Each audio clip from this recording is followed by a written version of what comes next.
இன்று அவருடைய சத்தம். எழுதியவர் சகோதரர் சகரியா போனன் அவர்கள். நாள் ஜூலை 19. விசுவாச ஜீவியத்தில் தடைகள் தூள் தூளாகி விடும். கர்த்தருடைய தூதன் பலத்தினாலும் அல்ல, பராக்கிரமத்தினாலும் அல்ல, என்னுடைய ஆவியினாலே ஆகும். பெரிய பர்வதமே, நீ செருபாபேலுக்கு முன்பாக சம பூமியாவாய் என கெம்பீரமாய் முழங்கினான். சகரியா 4:6-7 அப்படியானால் நம் ஜீவிய பாதையில் மனுஷர்களோ அல்லது பிசாசுகளோ உருவாக்கும் பர்வதங்களை குறித்து நாம் ஏன் அஞ்சிட வேண்டும்? இன்று சபையின் தலைவர்களாய் இருப்பவர்கள் கூட தங்கள் அவிசுவாசத்தினால் தேவனுடைய கரங்களை கட்டி போட்டு விடுகிறார்களே. ஆனால் தேவனோ இன்று யோசுவாவையும் காலேபையும் போன்ற மனுஷர்களை காண்பதற்கே வாஞ்சையுடன் நோக்கி கொண்டிருக்கிறார். யார் இவர்கள்? எங்கள் தேவனால் கூடாத காரியம் ஒன்றும் இல்லை என்பதை விசுவாசித்து அதை பாரங்கும் பிரகடனம் செய்பவர்கள். சாத்தானுக்கு விரோதமாய் தேவன் எப்போதும் நம் பட்சத்திலேயே நிற்கிறார். அவர் நமக்காக செயல்படுவதை எதுவும் தடை செய்திட முடியாது. ஆம், நம் அவிசுவாசம் ஒன்றை தவிர.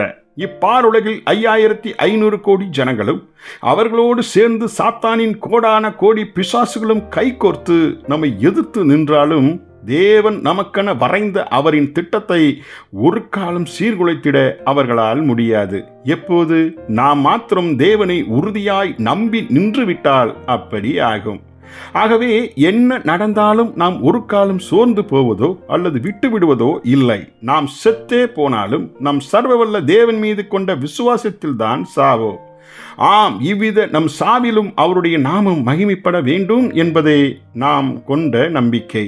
நம்மோடு போரிடும் பிசாசுகளின் ரூபத்திலோ அல்லது நமக்கு விரோதமாய் குற்றம் சாட்டிடும் நூற்றுக்கணக்கான மனுஷர்களின் ரூபத்திலோ நாம் பர்வதங்களை சந்தித்திட தேவன் அனுமதிக்கும் போது நாம் அவைகளின் மூலமாய் இன்னமும் பலனடைந்து ஆவிக்குரிய ஐஸ்வர்யம் பெறுவதே நம்மை குறித்து தேவனின் திட்டமாய் இருக்கிறது.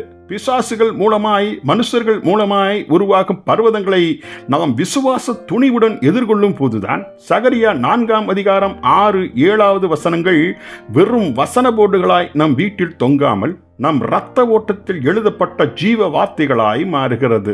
ஜெபிப்போமா. பரலோக பிதாவே, எங்கள் வாழ்வில் ஏற்படும் பர்வதங்களான தடைகளை விசுவாசத்தோடு எதிர்கொள்ளும் போது அது தூள் தூளாகிவிடும் என எங்களை ஊக்குவித்ததற்கு நன்றி. ஆமேன்.